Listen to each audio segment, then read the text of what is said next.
Namaste, Sriman Swamiji. Swamiji, isn't Agora more than just external practices like drinking liquor and cannibalism? I've always been told that these are generally considered to be the low-level practices of Agora. Is Smasan Sadhana useful for some people? Yes, Smasan Sadhana is very useful for some people. And the drinking and the blood and the gore and the guts and the skulls and the bones and everything else is a lower level of the sadhana. There is much more in Agora. Shiva's face is Sadyojata Bhamadeva Agora.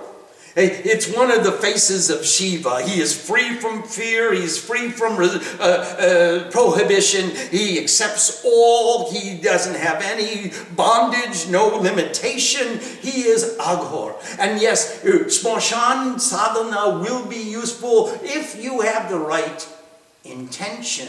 You have the proper instruction, you have a good guru, you have the proper environment conducive to understanding what you're trying to achieve in that sadhana, in the Smasan. Going to the cremation grounds enough, you'll see and observe that everyone who comes there, or who leaves empty-handed. Detached. They become detached. And there is something that we call Smasan Vairagya. It's the detachment, the sense of renunciation that comes from sitting in the cremation grounds. And it does make a difference in our lives. It makes it, especially if we stay there for some period of time. The problem is, after we leave the cremation grounds, once again we are bombarded with stimuli from the world, and it says, okay, you can't live like you're a corpse. You've got to go back to the world. You've got to earn a livelihood. You've got to take care of your mother. You've got to take care of your wife. You have so much to do. That knowledge will not be helpful to us unless we have the proper context and the proper perspective and the proper environment, and we've reached the state in our lives where that will be beneficial.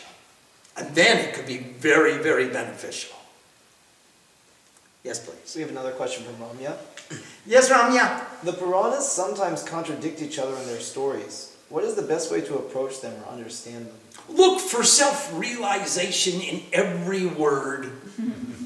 Look for the highest wisdom of unity, the greatest expression of love and generosity, and you'll see that the Vishnu Purana says Vishnu is the supreme being, and the Shiva Purana says Shiva is the supreme being, and the Kalika Purana says the Kali is the supreme being, and the Padma Purana says Lakshmi is the supreme being. And if you say, hey, how can there be so many supreme beings? Then you've come to the realization that there's only one God. And they are all parts of the one God, all expressions of the one God. They are all forms and names for different attitudes, expressions of the one God. You are one lady who is sister to her sister, daughter to her mother, wife to her husband, friend to her friend, devotee to Srima. And you're one person. She is one goddess. Sometimes she's a he. Sometimes she is Shiva. Sometimes she's Shiva. Sometimes she's Vishnu. Sometimes she's Vishnu Priya. Sometimes she's Lakshmi. She's the same. There's one God. Take all the Puranas and put them together, and you've got one story which doesn't contradict any other story. Look for self-realization. How can this knowledge benefit me? And thereby you will reconcile all the differences in all the scriptures. We have another question from Nilima. Yes, Nilima. The Dakshinam Samarpayami woven within the pujas, is that the Vedic prayer? No, it is not. That's the Brahmin prayer. That is not Vedic. In the Vedas, pratigraha barjit hai. You won't ask for any dakshina. Dakshina is the offering of my heart, as a symbol of respect. Because I love you, I want to empower you because you've done so much for me. You've given me so much. You gave me knowledge, you gave me inspiration, you gave me an example. I am so appreciative. What could I possibly do to say thank you? Dakshinam samarpayami. That comes a little later. Yes, please. Earlier was saying that you should always maintain the external worship until the internal worship is attained. Yes. But does that mean until you're like Shrima, or does that mean until you're in Samadhi? So anyone who's in the world. No, Samadhi is not the final attainment. Believe me, Samadhi is just a bump in the road.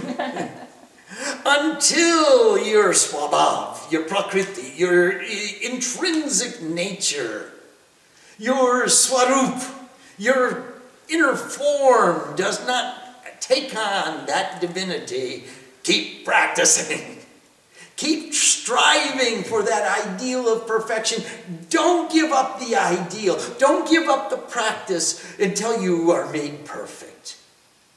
Even if you do achieve samadhi, what do you want to do with the rest of your life? Puja. What else would I do? I certainly don't want to go to the party or go to the disco and tell everybody I went into samadhi.